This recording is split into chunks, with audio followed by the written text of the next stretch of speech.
Ocurrido en nuestra región con el caso de Perú, un país que ha vivido importantes acontecimientos en estas últimas horas tras la destitución por parte del Congreso del presidente Pedro Castillo, ya expresidente, porque ya hay una nueva presidenta, se llama Dina Boluarte, que era vicepresidente del expresidente Castillo. Bueno, una situación muy complicada que se suma a esta lista de hechos de esta crisis política larga de al menos los últimos 6 años. Vamos a analizar lo que ha ocurrido y recibimos a esta hora al doctor Jorge Acevedo, analista político que nos acompaña desde Lima vía Zoom. Le agradecemos mucho por atendernos. Buenos días. Muy buenos días, muchas gracias a ustedes por la invitación. Un gusto que esté con nosotros, además allá tienen una hora menos, son las 6:37 para usted. Doctor Jorge, ¿cómo llegamos a esta etapa de la crisis política con esta serie de acontecimientos, esta medida que lanzó ayer el expresidente Castillo de cerrar temporalmente el Congreso, algo que no fue acatado por considerarse inconstitucional? ¿Cuáles son las bases de estos hechos? Sí, yo creo que estamos en una crisis política bastante prolongada, como usted lo ha recordado, desde el año 2016, de mucha inestabilidad. En estos años hemos tenido una cantidad enorme de presidentes, 6 nada menos, en casi 7 años de vida democrática. Hay un tema del diseño constitucional, que es un diseño de presidencialismo acotado, ¿no?, con algunos rasgos del sistema o de los sistemas parlamentarios europeos, y uno de ellos es precisamente el control político, la fiscalización y la censura, tanto de ministros como de gabinetes enteros, ¿no? Sin embargo, sobre ello también hay una prerrogativa presidencial que a 2 censuras consecutivas de gabinetes tiene la facultad para disolver el Congreso y convocar a nuevas elecciones, ¿no? Y eso nos ha tenido en un sistema político muy inestable desde el año 2016, cuando todo el cierre del Congreso, la reorganización de las instituciones importantes del sistema político peruano, el Poder Judicial, el Ministerio Público, el Tribunal Constitucional, entre otras, un mensaje que hizo recordar al ex dictador Alberto Fujimori. La gran diferencia es que Castillo no tenía, digamos, el control de las Fuerzas Armadas, muy críticas, digamos, a su gestión.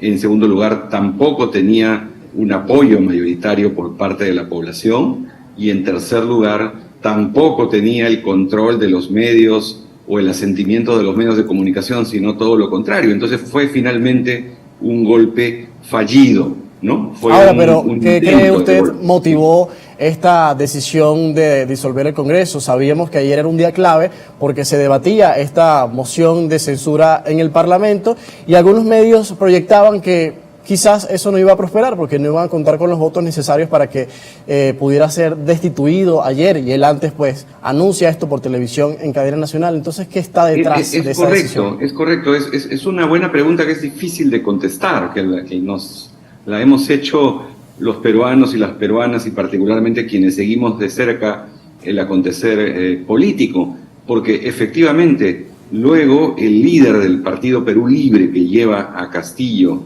a la presidencia. Esta investigación que ha iniciado la Fiscalía Nacional de la Nación, unas diligencias preliminares, ¿qué escenarios pudieran dar ante esta acusación por rebelión y conspiración que se adelanta desde la Fiscalía? ¿Qué escenarios le esperan a Castillo, ya con estas investigaciones que tenía durante el gobierno y ahora con un futuro quizás un poco complicado con lo que podría avecinarse, y ya no cuenta con inmunidad porque ya no es presidente?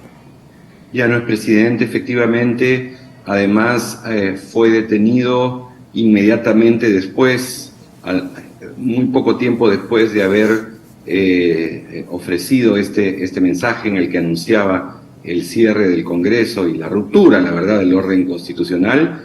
Por lo tanto, el proceso en este aspecto particular de la ruptura del orden constitucional va a ser muy rápido, ¿no? Puede ser inhabilitado por 10 años para ejercer cualquier cargo público, pero podría tener una pena privativa de la libertad de 20 años por este acto, digamos, de quebrantamiento del orden constitucional, ¿no? Sin embargo, tiene serias denuncias de corrupción. Eso va a tomar más tiempo, obviamente, y podría tener, de comprobarse efectivamente que él lideraba una red de corrupción, penas mayores a los 20 años que le corresponderían por lo que hizo ayer, ¿no? Efectivamente es un futuro muy, muy complejo de una persona que llega en el contexto de una gran polarización.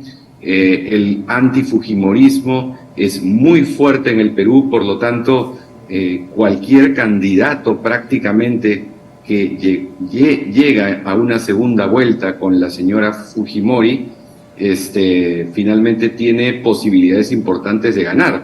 Le pasó a Ollanta Humala, llega con un discurso de izquierda, pero tampoco hace cambios significativos.